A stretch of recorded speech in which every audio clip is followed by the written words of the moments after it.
अलैकुम वरहमतुल्लाहि वबरकातुहू। सुन्नतों पर अमल के अंदर हम लोग नमाज का मसनून तरीका देख रहे थे।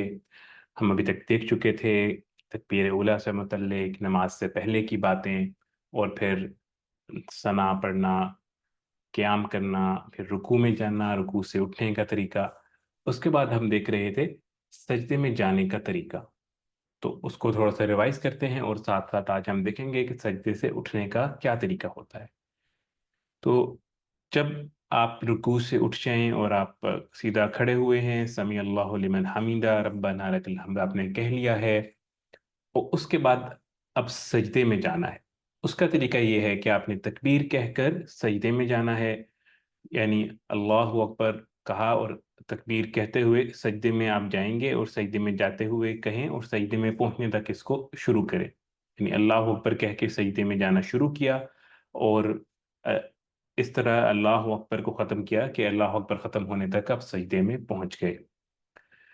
सजदे में जाते हुए इस चीज़ का ख्याल रखें कि आपकी कमर सीधी रहे, यानी आपने जब अ, समी अल्लाहु लिमन हमीदा से सजदे में जाना है तो फौरन ही झुक नहीं जाना, आपने सीधा स्ट्रेट नीचे जाना है। जिस तरह आपको तस्वीर में नजर भी आ रहा होगा, आपने अपने पंजों के बल सीधा नीचे जाना है, अपनी कमर आपने सीधी रखनी है, क्योंकि अगर आपने पहले से कमर मोड़ ली तो वो एक किस्म की दोबारा रुकू की सी सूरत हाल पैदा हो जाएगी, जो कि रुकू तो आप कर चुके हैं, अब दोबारा रुकू नहीं करना।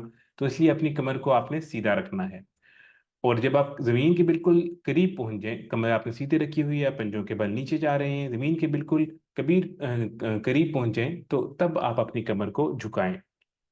सजदे में जाते वक्त पहले जमीन पर आप वो अदा रखेंगे, यानी जिस्म के वो हिस्से रखेंगे जो जमीन से ज्यादा करीब हैं, और उसके बाद फिर उसके बाद वाले रखेंगे। यानी पहले आप दोनों घुटने रखेंगे, फिर आप दोनों हाथ रखेंगे, फिर नाक, और फिर अपना माथा यानी पेशानी रखेंगे। फिर जब पेशानी का आपका जो ज़्यादातर हिस्सा, यानी माथे का आपका ज़्यादातर हिस्सा जो है, वो ज़मीन पर ज़रूर लगना चाहिए। इसका ख्याल रखें, ये वाजिब है। इसलिए इस चीज़ का भी ख्याल रखें कि बहुत नरम जगह ना हो जहाँ पर आप सजदा कर रहे हैं, कि आपका सही से सजदा अदा ना हो। और पेशानी को इस तरह रखें कि अच्छी तरह वो करार पकड़ ले, यानी ठहर जाए उस जगह पर। अगर बहुत नरम जगह होगी तो सही से करार नहीं पकड़ेगी, वो दबती रहेगी जगह नीचे से। तो इसलिए बहुत नरम गद्दों के ऊपर जो है सजदा करना या नमाज पढ़ना दुरुस्त नहीं है। और सजदे में दोनों हाथों को आपने कानों के बिल्कुल बराबर रखना है, जिस तरह भी आपको इस तस्वीर में नजर भी आ रहा होगा। जिस तरह आपने शुरू में जब तकबीर तहरीमा कही थी, पहली तकबीर कही थी अल्लाह अकबर कहते वक्त, तो आपके दोनों हाथ जो थे आपके कानों के बराबर थे। इसी तरह सजदे में भी बराबर होंगी, बस ये फर्क होगा कि आपकी जो उंगलियां हैं वो बिल्कुल बंद होंगी, सारी उंगलियां इसके अंदर बंद होंगी, और किबले की तरफ उनका रुख होगा। यानी आपके चेहरा जो है वो आपकी दोनों हाथों के दरमियान और अंगूठे कानों की लो के बराबर होंगे, और हाथों की उंगलियां आपकी बिल्कुल मिली रहेंगी, ताकि सब के सिरे जो हैं वो किबले की तरफ रहें। और आपके जो दोनों पाँव हैं उनकी सब उंगलियां के सिरे जो हैं वो भी किबले की तरफ होने चाहिए। आप दोनों पाँव को इस तस्वीर में आप देख रहे हैं खड़ा करके पीछे से जोड़ भी सकते हैं, और अलग अलग भी रख सकते हैं। जोड़ लें तो ज़्यादा अच्छा है, इसके अंदर पर्दा ज़्यादा हो जाता है। और आपके लेकिन जो उंगलियां हैं, पंजे हैं, वो ज़मीन के ऊपर लगे रहने चाहिए, और उनका रुख किबले की तरफ होना चाहिए, इसका खास ख्याल रखें। और उसके बाद आपकी जो हाथ हैं और आपकी जो ये बाजू हैं, वो आपके जिस्म से अलग होने चाहिए। और लेकिन अगर जमात है, जमात से नमाज पढ़ रहे हैं, तो आप बाजू को अपने जिस्म के साथ, अपने पहलुओं के साथ आप मिला के रखें, क्योंकि जुदा रखेंगे तो लोगों को आपकी कोहनियाँ लगेंगी और उनको तंगी होगी। तो अगर अकेले नमाज पढ़ रहे हैं तो बाजू अपने थोड़े खुले रखने हैं आपने। और कोहनियों को मर्दों ने ज़मीन पर नहीं बिछाना, औरतें जो हैं वो ज़मीन पे बिछाएंगी, लेकिन मर्द जो है वो ज़मीन पर कोहनियाँ नहीं बिछाएंगे, बल्कि ज़मीन से उठी ही रहेंगी कोहनियाँ। और पेट को जो है वो अपनी रानों से अलग रखना है, और अपनी निगाह, अपनी नज़र जो है वो नाक के नोक यानी नाक के सिरे पर रखनी है। और सजदे में आपने 3 बार सुबहान रब्बी यल आला पढ़ना है। 3 बार सुबहान रब्बी यल आला, ये आपने 3 बार पढ़ना है। ये आपको तस्वीर में नजर आ रहा है कि सजदा किस तरह होगा। मर्दों का भी लेफ्ट साइड पे नजर आ रहा है, और साथ औरतें किस तरह करेंगी, अपने पाँव जो हैं औरतें साइड पे निकाल लेंगी, मर्द अपने पाँव पीछे बिल्कुल सीधे रखेंगे ताकि किबला रुख उनकी रहें। और औरतें जो हैं वो बिल्कुल बिछ के झुक के अपनी कोहनियाँ नीचे लगा के सजदा करेंगी, यानी ऐसी सूरत में सजदा करेंगी जिसमें पर्दा ज्यादा से ज्यादा हो। ये थोड़ा सा फर्क है मर्दों और औरतों के सजदे के अंदर। उसके बाद जब आपने एक सजदा कर लिया, 3 बार सुबहान रब्बियल आला पढ़ लिया, इसके अंदर एक चीज़ ख्याल रखें कि आपने, ऐसा नहीं है कि नीचे जाते जाते रास्ते में ही सुबहान रब्बियल आला पढ़ के तो बस नीचे आप टच करके अपना माथा फौरन उठ गए। सजदे के अंदर एक मर्तबा सुबहान अल्लाह कहने जितनी देर रुकना और ठहरना ये ज़रूरी है, ये वाजिब है। अगर ऐसा नहीं करेंगे तो सजदा अदा नहीं होगा। तो इस चीज़ का ख्याल रखें कि इतनी तेज़ सजदा नहीं होना चाहिए, वरना सजदा अदा नहीं होगा।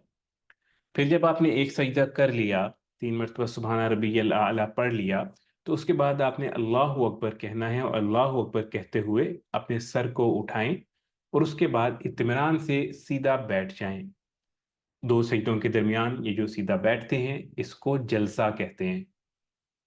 और जलसे में तमानियत यानी इत्मीनान ज़रूरी है, ये वाजिब है। और इत्मीनान का मतलब क्या है कि एक बार सुबहान अल्लाह कहने की मिकदार के बराबर आप सुकून से बैठ जाएं। अपने फ्लो जो है आपका नीचे से ऊपर आने वाला उसको आप तोड़ें, और आप सुकून से बैठ जाएं। और फिर जब एक मरतबा सुबहान अल्लाह कहने के बराबर हो जाए तो ये कम से कम दर्जा है तमानियत का, यानी इसका मतलब है कि आपको तमानियत, आपको सुकून हासिल हो गया, आपका फ्लो टूट गया, तो अब आपका ये वाजिब अदा हो गया। अगर आपने ऐसा ना किया तो आखिर में आपको सजदा सहव करना पड़ेगा। और अगर जानबूझ के ऐसा नहीं किया फिर नमाज नहीं होगी। गलती से ऐसा हो गया तो सजदा सहव करना पड़ेगा, यानी गलती से तमानियत नहीं रही, आप गलती से किसी वजह से आप नहीं रुक सके बिल्कुल भी, या नहीं रुके, तो फिर आखिर में सजदा सहव करना पड़ेगा।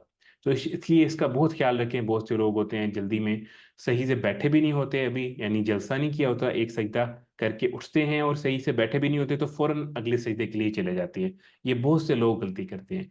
तो इसका खास ख्याल रखें कि दोनों सजदों के दरमियान में वक्फा होना, ब्रेक होना, कि आपका फ्लो टूट जाए, आप इत्मीनान से बैठ जाएं, ये ज़रूरी है।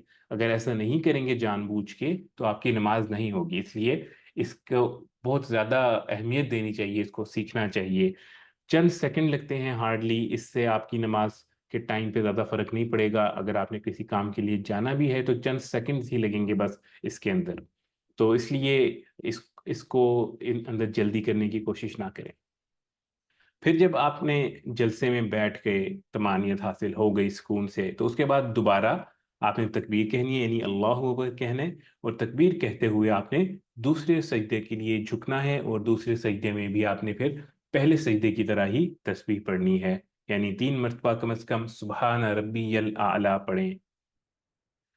फिर जब सजदे से फारिग हो जाएं, यानी अब आपके दोनों सजदे अदा हो गए, आपने पहली रकत में थे, आपके दोनों सजदे अदा हो गए, अब जब सजदे से फारिग हो गए हैं तो आपने पंजों के बल उठना है। यानी मर्दों ने, ये मर्दों के लिए है कि मर्दों ने पंजों के बल उठना है, और बिला उज़र आपने अपने दोनों हाथों को जमीन पर टेक कर खड़ा नहीं होना, बल्कि दोनों हाथ जो हैं आपके वो दोनों घुटनों पर रखें आप, और घुटनों से सहारा दें अपने हाथों को, और पंजों के बल आप उठ जाएं। दोनों हाथ नीचे बिला उज़र आपने नहीं लगाने। औरतें जो हैं वो इस तरह कर सकती हैं कि वो पहले उठ दूसरे सजदे से उठ के भी बैठ जाएं, जिसको जलसा इस्तराहत कहते हैं, कि वो दोनों सजदों से उठ के बैठ जाएं, उसके बाद दोबारा खड़ी हो जाएं आराम से। उसके अंदर पर्दा ज़्यादा है, औरतों के लिए वो तरीका है। लेकिन मर्द जो है वो बिला उज़र ऐसा नहीं करेंगे। उज़र हो तो तब बहुत सी गुंजाइशें हैं, लेकिन जिनको कोई उज़र नहीं है तो वो दोनों हाथ ज़मीन पर नहीं टेकेंगे, बल्कि दोनों हाथ अपने घुटनों पे रखेंगे, और उसके सहारे खड़े हो जाएंगे पंजों के बल। और उसके अंदर भी कोशिश करें कि आपकी कमर सीधी रहे, ऊपर जाते वक्त भी कि आपकी कमर सीधी रहे। और फिर इसी तरह दूसरी रकत में भी जो है फिर आप खड़े होकर दूसरी रकत अदा करेंगे, जिस तरह आपने पहली रकत अदा की थी। मगर दूसरी रकत के अंदर आप सना नहीं पढ़ेंगे, और आप ताउज़ नहीं पढ़ेंगे, यानी सुबहानक अल्लाहुम्मा व बिहम्दिका ये नहीं पढ़ेंगे, और आऊज़ु बिल्लाह नहीं पढ़ेंगे। लेकिन बिस्मिल्लाह आप पढ़ेंगे। यानी जैसे ही आप खड़े हुए उसके बाद आपने हाथ बांध लिए दूसरी रकत में, फिर आप बिस्मिल्लाह रहमान रहीम पढ़ेंगे। उसके बाद आप الحمد شریف پڑھیں گے، الحمدللہ رب العالمین پوری صورت، اور اس کے بعد ساتھ کوئی صورت ملائیں گے، اور اس کے بعد پھر رکوع کریں گے، پھر رکوع سے اٹھیں گے جسے کوما کہتے ہیں، اس کے بعد سجدہ کریں گے، پھر سجدے سے اٹھیں گے جس کو جلسہ کہتے ہیں، پھر دوسرا سجدہ کریں گے، اور جب آپ دوسری رکعت کے دوسرے سجدے سے سر اٹھائیں گے تو اب آپ اتحیات میں بیٹھ جائیں گے، اس کو قعدہ کہتے ہیں۔ اتحیات میں بیٹھنا اس کو قعدہ کہتے ہیں۔ جو 4 رکعت والی نمازیں ہوتی ہیں اس کے اندر جو پہلا قعدہ ہوتا ہے، پہلی اتحیات ہوتی ہے، اس کو قعدہ اولا کہتے ہیں۔ اس کی تفصیل انشاءاللہ ہم آپ کو اگلی بار بتائیں گے۔ تو ان چیزوں کو آپ خیال میں رکھیں کہ سجدے سے اٹھتے وقت آپ نے ان چیزوں کا خاص خیال رکھنا ہے۔ اللہ تعالیٰ سے دعا ہے کہ ہمیں سنت کے مطابق عمل کرنے کی، نماز پڑھنے کی توفیق عطا فرمائے، اور ہماری نمازوں کو اپنی بارگاہ میں قبول فرمائے۔ یہاں پر ہمارا سنتوں سے متعلق سیشن جو ہے وہ ختم ہوتا ہے۔ السلام علیکم ورحمۃ اللہ وبرکاتہ۔